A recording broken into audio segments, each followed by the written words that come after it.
Okay, what we're going to do now is add a service that we can use to upload and delete our photos. And the reason for creating services like this is that our photo upload service, we want it to have one responsibility, and that's simply to receive a file as a parameter and then upload the file to Cloudinary and receive the result back from Cloudinary and return the upload results to whatever needs it. So we're going to be creating a new service. So inside our interfaces, we'll create an interface for this first of all, and we'll say new C# interface, and we'll call it iPhoto service and press return. And inside here, we're going to have two methods, and they're both going to be asynchronous that are going to return tasks. And what we're going to return from this task is an image upload result. And we're going to call a method addPhotoAsync. And what we're going to pass into this is an iForm file, and we're going to call it file. And we're going to need to bring some stuff in for this. So we're going to need system threading tasks for the task. We're going to need Cloudinary.net actions for the image upload result. This is something we get from Cloudinary. And what we're also going to need is the Microsoft ASPNET Core HTTP for the iForm file. We've not used this yet, but this iForm file represents a file sent with the HTTP request. So this seems appropriate for what we're doing here. What we'll also do is we'll add another task, and this is going to be for the deletion result. Again, this is something we get from Cloudinary, and we're going to say delete photo async. And this is going to take the string of the public ID. Now each file that we upload to Cloudinary is going to be given a public ID, and we need to use this in order to delete the image. We cannot delete it just by the URL that Cloudinary gives us. We need to very specifically use this public ID. And if we go back to our photo entity, the photo.cs, then earlier on we created this string for the public ID so that we wouldn't need to add it now, which would mean we need to add a new migration. So we've already got this in place. So now we've got our service, what we're going to do is we're going to go to our services folder, and we're going to create a new C# class, and we're going to call it photo service, and press return. And of course this is going to implement the iPhoto service interface, and we'll need to bring in API interfaces. And we also need to implement the interface. So what we need inside our photo service is we're going to need to have access to Cloudinary. So what we'll do is we'll generate a constructor for this. And what we're going to do is create a private read-only, and we're going to specify Cloudinary and call it underscore, not Cloudinary.net, Cloudinary, and we're going to call it Cloudinary. So underscore Cloudinary, and what we'll do is we'll bring in Cloudinary from Cloudinary.net. Now we need to give this the details of our API keys. So what we'll do is we'll get our configuration, and the way that we get our configuration when we've set up a class to store our configuration is we use the iOptions interface, and we can bring in this from Microsoft Extensions Options. And then we give this a type, and our type is going to be Cloudinary settings. And that's what we called our configuration class inside the API helpers. And we'll just call it config. And inside the constructor, what we'll do is we'll say var acc equals a new account, and this is a Cloudinary account that we're going to create here. And this takes the configuration options inside parentheses.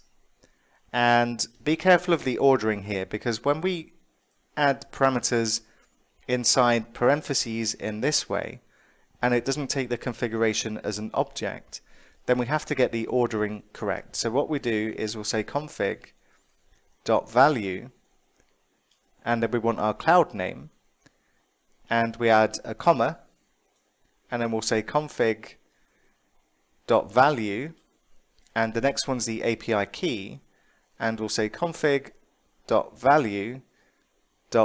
API secret. So be careful of the ordering here, because inside parentheses, Cloudinary is expecting these to come in the exact order we have here. And if we hover over the account, then we can see that's the ordering of the parameters here: cloud name, API key, API secret. And what we can do after this is we can say that our Cloudinary private variable equals a new Cloudinary, and then we can pass in our account, the ACC variable we created up here. So we've got two methods to take care of, and what we'll do is we'll create inside here, we'll create a var upload result, so that we've got something to store our result in that we get back from Cloudinary, and we're going to say this is a new image upload result. And we're going to check to see if we have something in our file parameter. So we're going to say if the file dot length is greater than 0, length is a property that we have available on a file. And then what we can do is add the logic to upload our file to Cloudinary. Now what we want to do here is use a stream. So what we can do here is we can say await and then using, because our stream is something that we're going to want to dispose of as soon as we're finished with this method. So we're going to say using var stream equals, and then we're going to say file, and we're going to say open read stream. And we need to make this an async method. And actually open read stream is not an asynchronous method, so we don't need the await there. So what we're doing here is we're getting our file as a stream of data. And then what we can do is create some upload parameters. So we'll say var upload params equals new image upload params.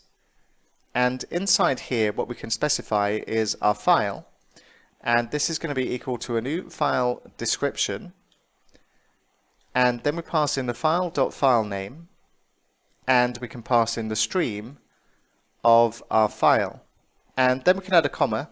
And what we will also do is we'll add a transformation to this. And we'll say transformation equals new transformation.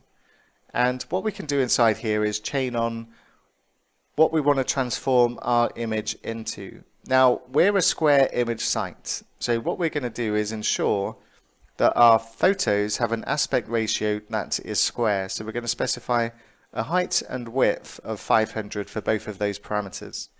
What we're also going to do is crop the image, and we're going to say fill, and then what we can do is say gravity, and we can pass in face for this property. So if they upload an image, no matter what aspect ratio it is, then we're going to crop it to a square and we're going to focus on the face. So if they upload a car, then I don't quite know what Cloudinary would do, but it would still crop it to a 500 by 500 image. I presume that there's some logic in there to take care of something that isn't a face, but whatever happens, we're going to end up with a square image, and that's what we care about. For a square image site, we need square images. So what we'll do is we'll say upload results, and this is the part where we actually upload the file to Cloudinary.